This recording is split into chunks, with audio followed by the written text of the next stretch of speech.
Hello friends, Shri Swami Samarth. Welcome to my channel.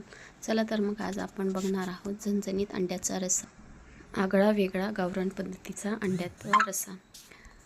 तर friends, आपण घेतलेले आहेत उकडलेली 5 अंडी, भाजून वाटून घेतलेलं खोबरं, बेसन पीठ, धना पावडर, गरम मसाला, हळद, ठेचून घेतलेला लसूण आणि एव्हरेस्टचा चिकन मसाला.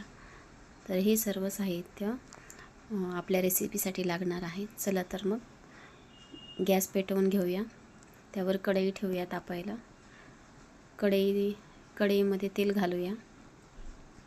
तेल घालून झाल्यावर तेल चांगलं कडकडीत तापेपर्यंत ठेवायचं आहे. तेल तापलेलं आहे. त्यानंतर आपण त्यात घालणार आहोत ठेचलेला लसूण. लसूण हा चांगला गोल्डन ब्राऊन रंगाचा होईपर्यंत आपल्याला परतायचा आहे. लसूण परतत आहे तोपर्यंत फ्रेंड्स, तुम्ही माझ्या चॅनलला सबस्क्राईब केलं नसेल तर प्लीज सबस्क्राईब करून घ्या. लसूण हा चांगला गोल्डन रंगाचा परतलेला आहे. त्याच्यात आपण घालणार आहोत भाजून वाटलेलं खोबरं 2.5 चमचे. तर खोबऱ्यामध्ये मी अद्रक, लसूण, भाजलेलं खोबरं आणि कोथिंबीर वाटलेली आहे. तर हे छान असं परतवून घ्यायचं आहे. छान परतल्यानंतर त्यात आपण घालणार आहोत 1.5 चमचा बेसन पीठ. बेसन पीठ घातल्याने काय होतं फ्रेंड्स, भाजीला एक थिकनेसपणा येतो आणि भाजीची टेस्ट देखील छान लागते. तर असं छान पद्धतीने आपण परतवून घ्यायचं आहे. मग त्यात आपण घालणार आहोत हळद, 1/2 टेबलस्पून हळद घातल्यानंतर त्यात आपण घालणार आहोत हा गावरान काळा गरम मसाला. हा मसाला माझ्या आईने घरी बनवलेला आहे. एकदम झणझणीत आहे. 1 चमचा देखील टाकलं तरी भाजी खूप तिखट होते. त्यानंतर आपण घालणार आहोत 1/2 टेबलस्पून धने पावडर घालून झाल्यानंतर हे सर्व मिश्रण एकजीव चांगलं परतून घ्यायचं आहे. छान परतून झाल्यानंतर आपण ह्यात घालणार आहोत अंडे घालताना फ्रेंड्स, अंड्यांना कट मारून घ्यायचा आहे. कारण की अंड्याला कट मारल्यानंतर जो आपण परतलेला मसाला आहे तो छान प्रकारे अंड्याच्या आतपर्यंत जातो आणि भाजी छान होते. तर मग हे असे अंडे घालून झाल्यानंतर छान परतायचं आहे. परत एकदा परतून झाल्यानंतर त्यात आपण चवीप्रमाणे मीठ घालणार आहोत. तर मीठ घातलेलं आहे चवीप्रमाणे. मीठ घालून झाल्यावर परत एकदा त्याला छान असं परतायचं आहे.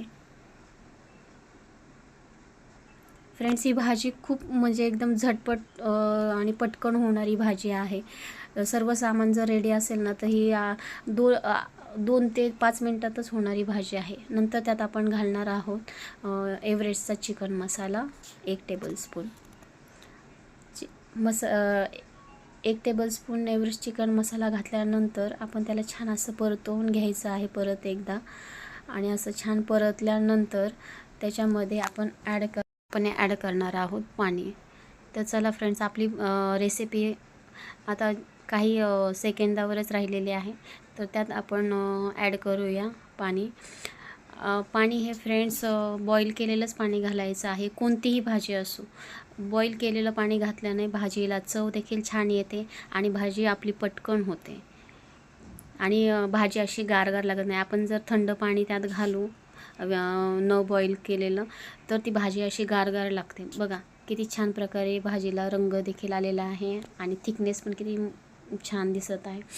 तर तुम्ही तरी देखील आपल्या भाजीला एकदम छान आणि मस्त आलेली आहे. बघा किती झणझणीत दिसत आहे आपला अंड्याचा रस्सा. तर चला आपण गार्निशिंग करून घेऊया.